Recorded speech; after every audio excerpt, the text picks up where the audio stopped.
Barry, today is World Oceans Day. Hello, PS43 family. I'm going to read this cute rhyming book about the ocean. So many things. Sea plants, animals of all kinds, not just fish, live in the ocean. Scientists say we know more about outer space and other planets than our own oceans on Earth. So there is a big push to learn more about oceans. There's museums that are opening exhibits, like the American Museum of Natural History opened an exhibit a year or two ago called Unseen Oceans. And it's really cool. Maybe you could visit virtually online. I had told some of the kids that are going to do ocean adventure. Google, there's tons of ideas out there. But also, so today on my calendar it says National Oceans Day. And they said June is National Oceans Month. And again, when they say a day, that doesn't mean that's the only day. We acknowledge these things. It's just a reminder. Okay. So the name of it is Commotion in the Ocean. The author is Giles Andrea and David Wilowski, if I pronounced it correctly. Commotion in the Ocean. We're going down underwater in the submarine. There's our diving helmet for oxygen. Title page, Commotion in the Ocean. And here's the little window looking out into the ocean from the submarine. There's a curious commotion at the bottom of the ocean. I think we ought to go and take a look. You'll find every sort of creature that lives beneath the sea swimming through the pages of this book. There are dolphins, whales, and penguins. There are jellyfish and sharks, the turtle and a great white polar bear. But can you see behind the wrecks and in between the rocks? Let's take a look and see who's hiding there. And many of the children know that there are reptiles like the sea turtles, so many different kinds of fish. Dolphins are mammals like whales are mammals. Very interesting, fascinating. Okay, crab. The crab likes walking sideways, and I think the reason why is to make himself look sneaky and pretend he is a spy. Turtles, we crawl up the beach from the water and bury our eggs on dry land.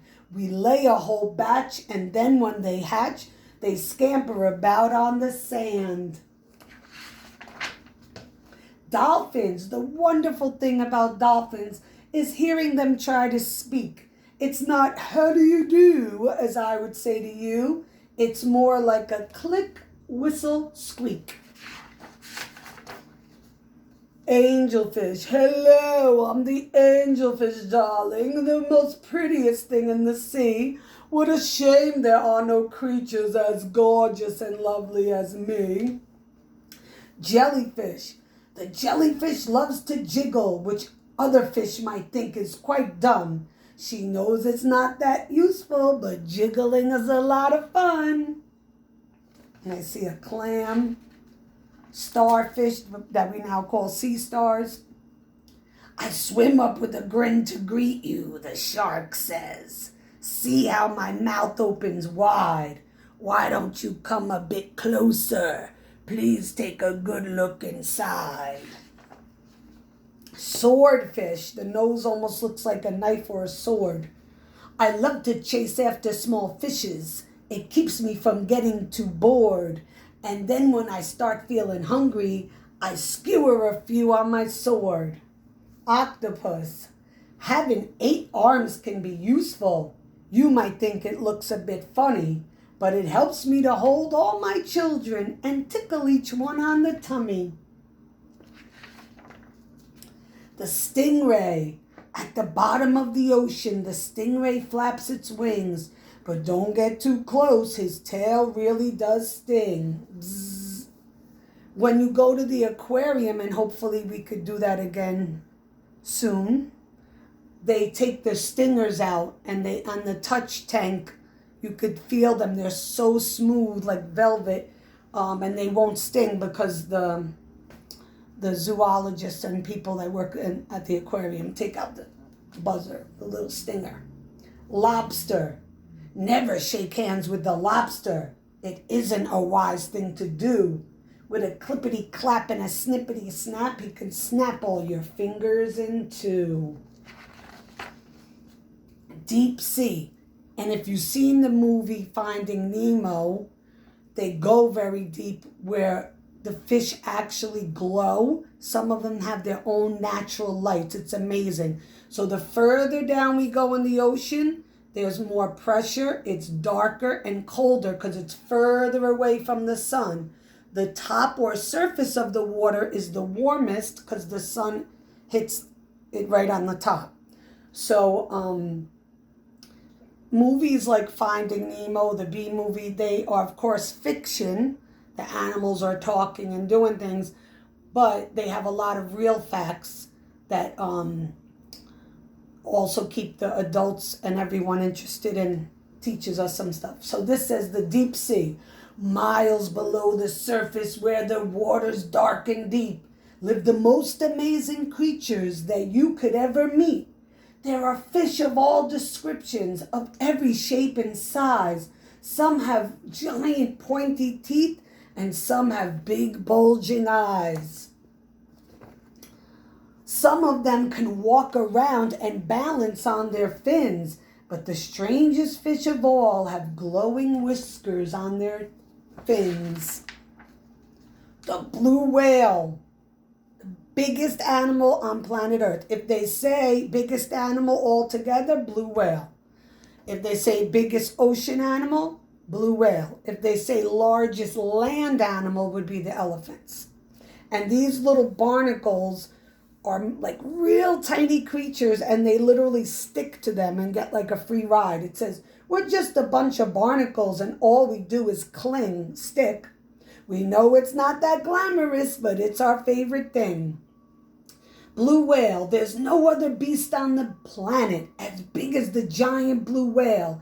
He measures a massive 100 feet long from the tip of his head to the tip of his tail.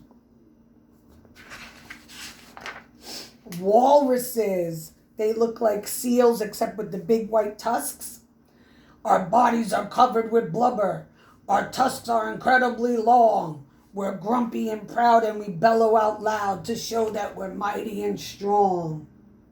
So some of these animals don't stay under the water but need to be close and go in and out, or their food supply is in the water. Like seals are eaten by polar bears, so they stay nearby. Penguins get fish. Penguins, we waddle around on the iceberg, which makes our feet slither and slide. And when we get close to the water, we leap off with a splash on the side, and they slide on their belly. They're not showing that. They usually slide on their belly. That's so cool. Looks like fun. Polar bears, deep out in the Arctic, the mommy polar bear snuggles up with her children because it's mighty cold out there. Now we're back in the submarine. What a lot of creatures we have seen beneath the sea. What a lot of funny different things they do. Some of them might lick their lips and try to eat us in one bite, and some might just want to swim with you. The dolphin seems friendly and the lobster seems fierce, but the shark is dangerous by far. Can you name some other friends we made along the way? See if you could tell me who they are. Happy World Oceans Day. I pray you all are well, and I miss you guys and girls. Say bye, Barry. Bye, everybody.